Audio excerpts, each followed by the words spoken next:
सभी देशवासियों को कम से कम हजारों बार टीवी के माध्यम से, चैनलों के माध्यम से बता चुके हैं कि अगर मेरा विश्वास नहीं होता है तो आप हमारे क्षेत्र में जाके हमारे बहन की न मानिए, हमारे क्षेत्र से पता करिए कि जो सीमा परिहार टीवी चैनल पे बताती है, देश को बताती है, पिक्चर के जरिए से मैंने बताया है, तो हकीकत क्या है। हर माँ बच्चे को पैदा करती है तो पेट से कोई अपराधी पैदा नहीं होता है, ना हमारी माँ ने पेट से अपराधी बनाया, लेकिन हमें समाज ने अपराध धकेला है। लेकिन फिर भी हम हमारे माता पिता को धन्यवाद करते हैं कि उनने अच्छा कर्म किया होगा, हमारे बुजुर्गों ने अच्छा किया होगा, जो आज हम तुम्हारे सबके क्षेत्र में खड़े, तुम्हारे सबके सामने खड़े हैं, एक इतने अच्छे मंच पे खड़े हुए हैं। मैं अपने आप को बड़ा सौभाग्यशाली समझती हूँ। मैंने अपने जीवन में कभी ये नहीं सोचा था कि मैं एक ग्रामर की सड़क पर चल पाएंगे, क्योंकि हमारी जिंदगी चंबल के बेहड़ में कैसी थी वो हमारे दिल पे हाथ धर के पूछा जाए तो हम नहीं बता सकते हैं। हर व्यक्ति कह देता है कि डाकू बनना बड़ा आसान है, लेकिन डाकू बनना तो आसान है, उसमें रहना बड़ा मुश्किल है। मैंने 18 साल जंगल में घूम के मैंने अपने माँ बाप बहन भाई का कभी चेहरा नहीं देखा है, लेकिन कोई हकीकत नहीं मान सकता है, लेकिन जिसके दिल पे गुजरती है वही मानता है। और जिस पे हमने औरैया में आज समर्पण किया, उस टाइम पे शर्मा जी एसएसपी हुआ करते थे, जिला अधिकारी महोदय थे।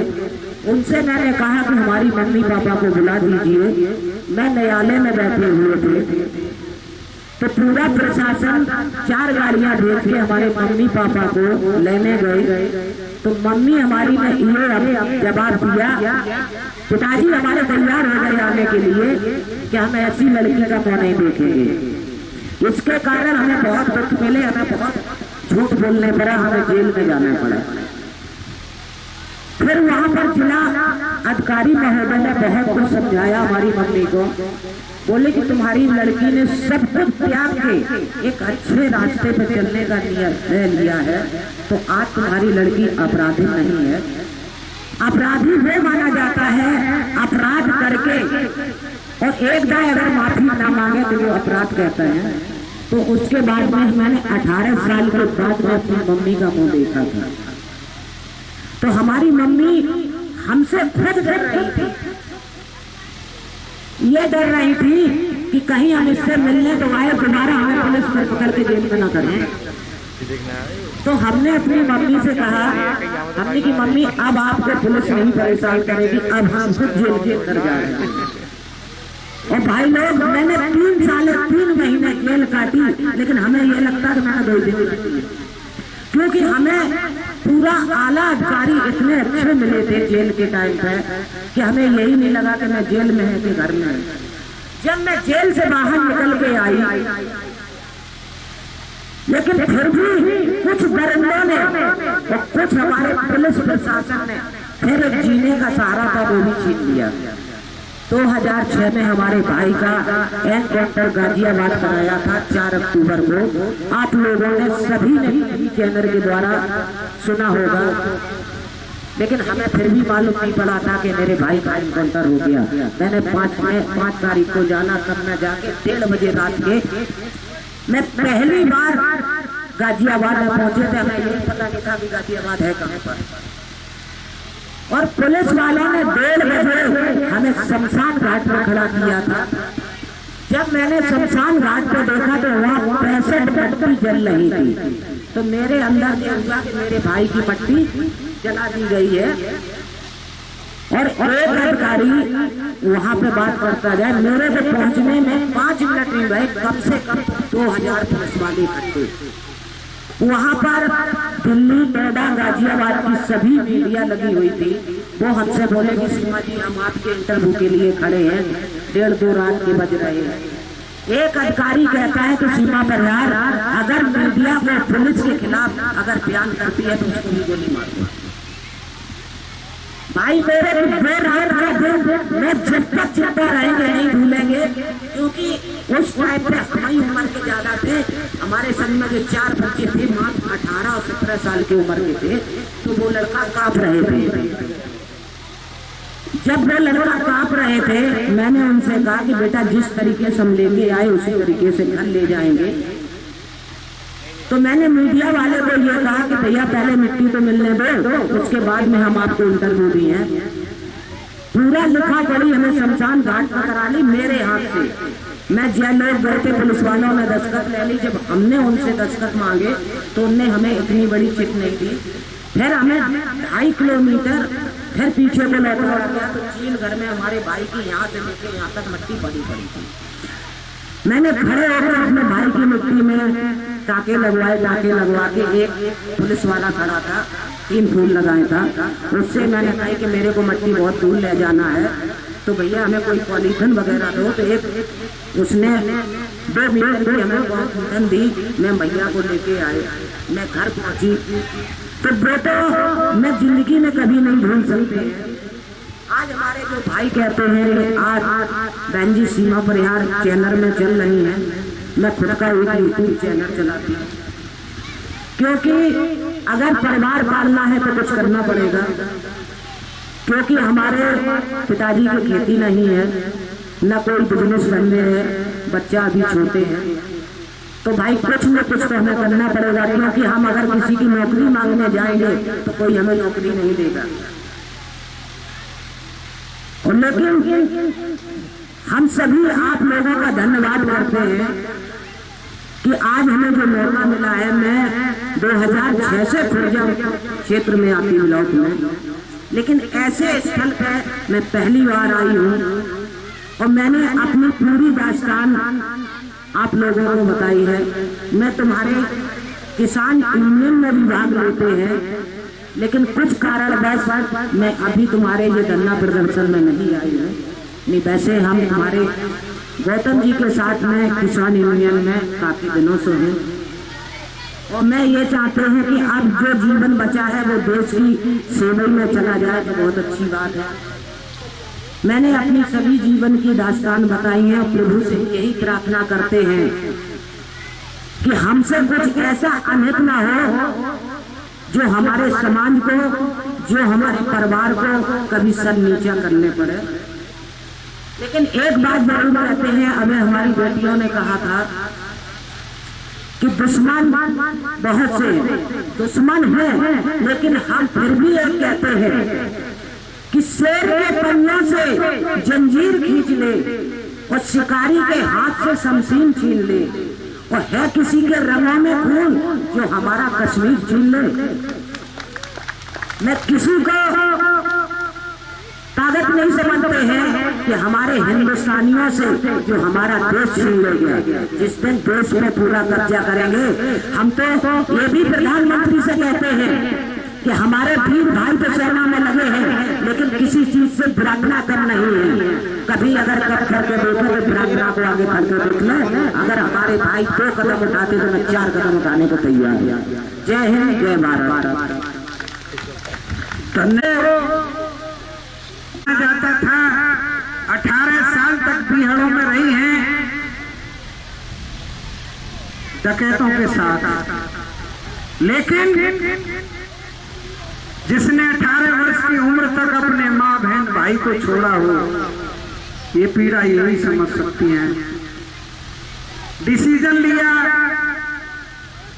अगर उस बीहड़ में ये गई तो किसने ढकेला?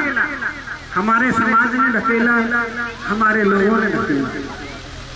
उस नर्क से, उस जीवन से निकल के इन्होंने आत्मसमर्पण किया और देश में कुछ करने के लिए इन्होंने, और आज भी वो जज्बा है कि अगर कहीं वीरांगनाओं की बात आती है और कोई हमारे कश्मीर की तरफ निगाह उठाता है और देश के प्रधानमंत्री आदेश दें तो उस दुश्मन के खिलाफ आज भी राइफल उठाने को सीमा परिहार जी तैयार है। वो जज्बा इस उम्र में भी है परिहार साहब का।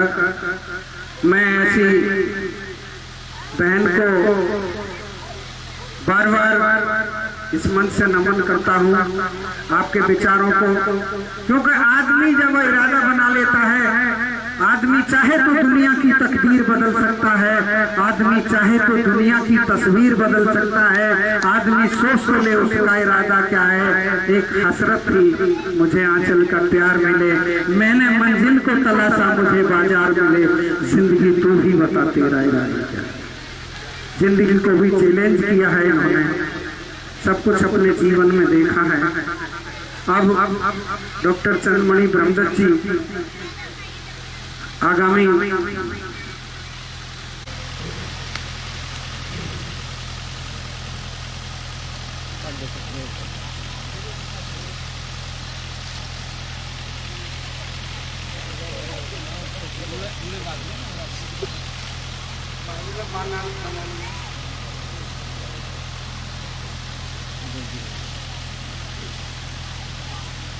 अरे एक बार हाथ लगा लीजिए जरा, ये माला को थोड़ा नीचे कर लीजिए, ये पकड़ा दीजिए। हाँ ये सामने 1 सेकंड।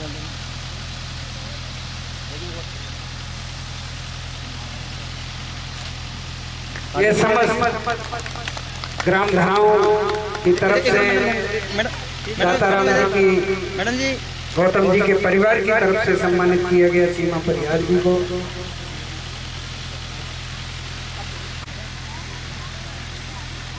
पगड़ी पहना के भैया भैया हाँ जी माला तो लगा, दोनों हाथ लगाइए।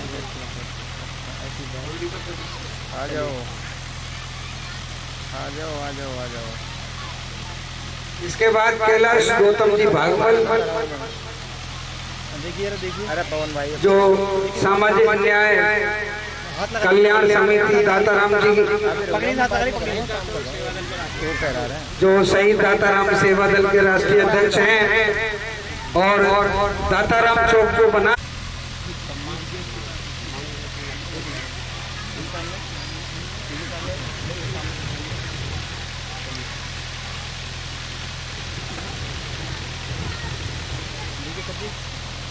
काले सिंह साहब, वो सूची हमें उपलब्ध करा दें।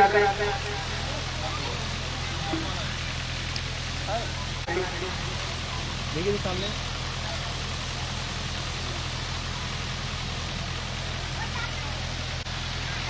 अच्छा कविता पाठ किया है दाताराम गौतम परिवार की तरफ से।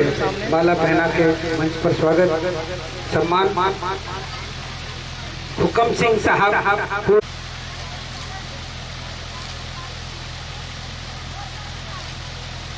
सम्मान की श्रृंखला में आगामी नाम रवि कुमार जी, प्रधान नगला मोहद्दीनपुर आए।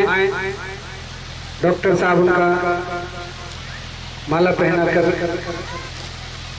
सम्मान कर रहे हैं। एक अच्छा सा पोज जो इनके कमरे में लगेगा, प्लीज।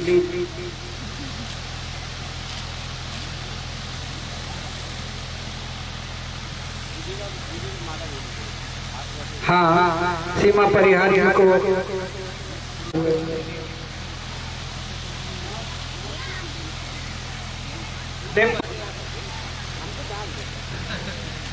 सीमा परिहार ने डिम्पल जी का स्वागत कर रही है। और छोट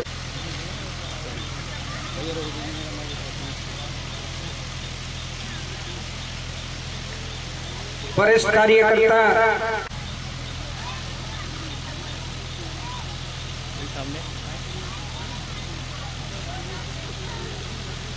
करण सिंह,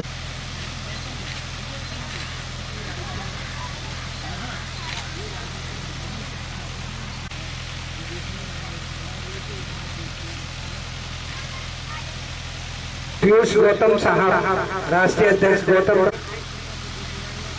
के अध्यक्ष का दाताराम जी के परिवार की तरफ से उनका पद के हिसाब से सम्मान